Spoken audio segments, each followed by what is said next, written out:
സജിത്ത് കൂടി വിവരങ്ങളുമായി ചേരും. സജിത്ത്, ഈ മീനാക്ഷി പാലം അത് കേരളത്തിൽ നടക്കിയ ചൂരൽമല ദുരന്തം ഉണ്ടായ തൊട്ടടുത്താണ്. അന്ന് പുഞ്ചിരിമട്ടത്ത് ഉരുൾപൊട്ടി വെള്ളം കുത്തിയൊലിച്ച പുന്നപ്പുഴയിലേക്ക് കുറുകെയുള്ളതാണ് ഈ മീനാക്ഷി പാലം. അവിടെ ആണ് ദുരന്തമുണ്ടായത്. അവിടെ ഉണ്ടായിരുന്ന പ്രദേശം ഏതാണ്ട് ആ മേഖല പൂർണ്ണമായും മണ്ണിനടിയിലായി എന്നാണ് മനസ്സിലാക്കേണ്ടത്, അല്ലേ? തീർച്ചയായിട്ടും അതാണ് മനസ്സിലാവുന്നത്. ഒപ്പം ഈ സൈറ്റ് എഞ്ചിനീയറുടെ പ്രദേശത്തുള്ള ഒരു പ്രതികരണം കൂടി വരുന്നുണ്ട്. 15 തൊഴിലാളികൾ അവിടെ ഉണ്ടായിരുന്നു എന്ന കാര്യം അദ്ദേഹം സ്ഥിരീകരിക്കുന്നു. 5 എഞ്ചിനീയർമാരും ഉണ്ടായിരുന്നു. ടണൽ നിർമ്മാണം ഞങ്ങൾ നിർത്തിവെച്ചിരിക്കുകയായിരുന്നു. ഇതാണ് അവരുടെ വിശദീകരണം. കാരണം നിർത്തിവെക്കണമെന്ന് സർക്കാരിൻ്റെ നിർദ്ദേശമുണ്ടായിരുന്നു, അനുസരിച്ച് നിർത്തിവെച്ചു എന്ന് തന്നെയാണ് സൈറ്റ് എഞ്ചിനീയർ അവിടെ സ്ഥലത്തെ വ്യക്തമാക്കുന്ന കാര്യം. 15 പേരുണ്ടായിരുന്നു എന്ന് പറയുമ്പോൾ കൂടുതൽ ആളുകൾ ഇനി കുടുങ്ങിക്കിടപ്പുണ്ടോ, ആരെങ്കിലും പുറത്തു വരാനുണ്ടോ എന്ന കാര്യത്തിൽ വ്യക്തതയുണ്ട്. ഞെട്ടിക്കുന്ന ചില കണക്കുകളൊക്കെ പുറത്തു വരുന്നുണ്ട്. പക്ഷേ അതിലൊരു സ്ഥിരീകരണവുമില്ല. 30 പേര് ഓളം കുടുങ്ങി കിടക്കുന്നു എന്ന ചില വാർത്തകൾ കൂടിയുണ്ട്. നമുക്കതൊന്നും സ്ഥിരീകരിക്കാൻ കഴിയുന്ന കാര്യമല്ല. പക്ഷേ ഒരു കാര്യം വ്യക്തമാണ്, ചിലരെങ്കിലും അവിടെ അപകടത്തിൽ മണ്ണിനടിയിൽപ്പെട്ടിട്ടുണ്ടാകാം എന്ന സംശയത്തിലേക്ക് തന്നെയാണ്.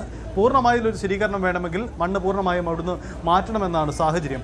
ഇതിനിടയിൽ കാലാവസ്ഥയുടെ ചില അപ്ഡേറ്റുകൾ കൂടി പുറത്തു വരുന്നുണ്ട്. നോക്കുക, ഇതാണ് ഏറ്റവും പുതിയതായി വന്ന ഇന്ന് 12:30 ഉച്ചയ്ക്ക് 12:30 കാലാവസ്ഥാ നിരീക്ഷണ കേന്ദ്രം പുറത്തിറക്കിയ പുതിയ ഫോർകാസ്റ്റാണ്. അതിൽ പറയുന്നത് വളരെ വ്യക്തമാണ്. കോഴിക്കോട്, വയനാട് ജില്ലകളിലാണ് റെഡ് അലേർട്ട് പ്രഖ്യാപിച്ചിരിക്കുന്നത്. നോക്കുക, അതേസമയം മലപ്പുറം, കണ്ണൂർ, കാസർഗോഡ് ജില്ലകളിൽ ഓറഞ്ച് അലേർട്ടാണ്. അതായത് റെഡ് അലേർട്ടിന് തൊട്ട് താഴെയുള്ള അലേർട്ട് തന്നെയാണ് പുറപ്പെടുവിച്ചിരിക്കുന്നത്. എന്നാൽ നാളത്തെ ദിവസം ഇവിടങ്ങളിലെല്ലാം യെല്ലോ അലേർട്ടാണ് നിലവിലുള്ളത്.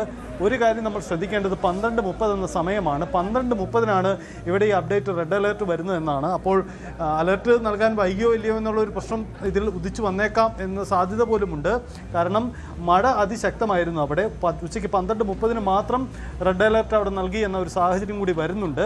എന്തായാലും ഈ 2 ജില്ലകളിൽ കോഴിക്കോടും വയനാടും റെഡ് അലേർട്ടാണ്. അതിതീവ്ര മഴ അത് തന്നെയാണ് മുന്നറിയിപ്പ്. നാളെ പക്ഷേ ആ മുന്നറിയിപ്പില്ല എന്നാണ് സാഹചര്യം. കഴിഞ്ഞ ദിവസങ്ങളിൽ അനുഭവപ്പെട്ട ആ മഴ തന്നെയാണ് ഇത്തരമൊരു അപകടത്തിന് വഴിവെച്ചത് എന്ന സാഹചര്യമുണ്ട്.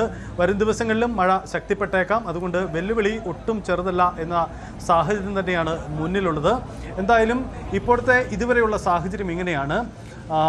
ഈ തുരങ്കപാതയ്ക്ക് വേണ്ടി മണ്ണെടുത്തുകൊണ്ടിരുന്ന സ്ഥലത്ത് നിന്നും മണ്ണ് മാറ്റി മറ്റൊരു സ്ഥലത്തേക്ക് മാറ്റിയിട്ടിരുന്നു. ആ മണ്ണ് അവിടുന്ന് മാറ്റണമെന്നത് പ്രദേശവാസികളുടെയും പ്രാദേശിക ഭരണകൂടത്തിൻ്റെയും ആവശ്യമായിരുന്നു. അവർ പലവട്ടം അത് ഈ കരാർ കമ്പനിയോട് ഉന്നയിച്ചതുമാണ്. പക്ഷേ അവർക്ക് മണ്ണ് മാറ്റിയിടുന്നതിന് വേണ്ടി മറ്റൊരു സ്ഥലം കണ്ടെത്താൻ കഴിഞ്ഞില്ല.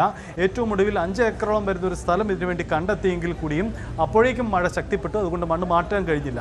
ഒടുവിൽ ഈ മണ്ണ് അപകട ഭീഷണിയാവുമെന്ന മുന്നറിയിപ്പ് ഉണ്ടായതിനെ തുടർന്ന് സൈറ്റ് അവിടെ പ്രവർത്തനം നിർത്തിവെക്കണമെന്ന് നിർദ്ദേശമുണ്ടാകുന്നു. പ്രവർത്തനം നിർത്തിവെച്ചു എന്നാണ് കരാർ കമ്പനി പറയുന്നത്. പക്ഷേ അതിനിടയിൽ മണ്ണ് ഇന്നലത്തെ കനത്ത മഴയിലെ തുടർന്ന് ഇന്ന് രാവിലെ ഇടിഞ്ഞു വീഴുകയാണ് ഉണ്ടായത്. നമ്മൾ കണ്ട ആ ദൃശ്യങ്ങൾ പോലെ.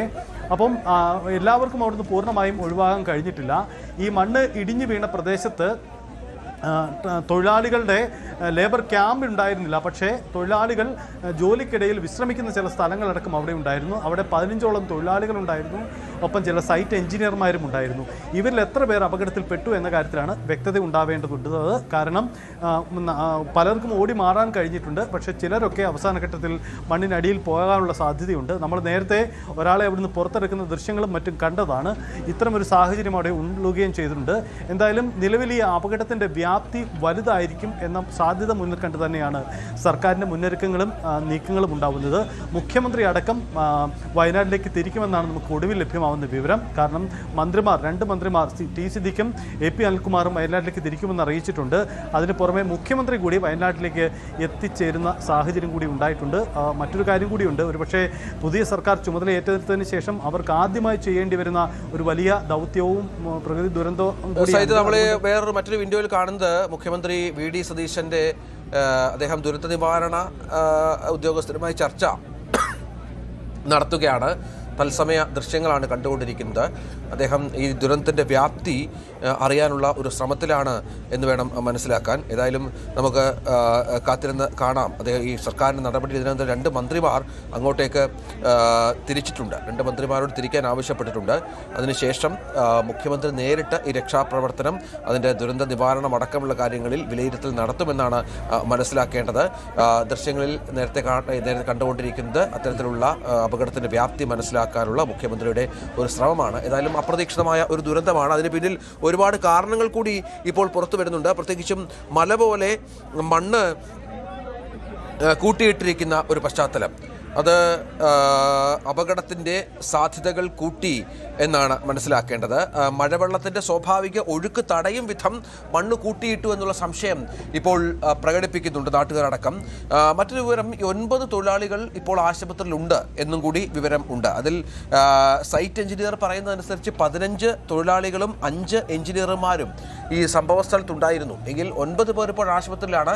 മറ്റുള്ളവരെ സംബന്ധിച്ചുള്ള വിവരങ്ങൾ കൂടി ലഭ്യമാകേണ്ട പശ്ചാത്തലമുണ്ട്. ഏതായാലും സ്ഥലത്ത് ഇപ്പോൾ രക്ഷാപ്രവർത്തനം ഊർജിതമാണ്. NDRFിൻ്റെ സംഘം, ഫയർഫോഴ്സ്, പോലീസ്, ഫോറസ്റ്റ് ഉദ്യോഗസ്ഥർ, നാട്ടുകാർ ഇവരൊക്കെ രക്ഷാപ്രവർത്തനത്തിന് മുൻപന്തിയിലുണ്ട്.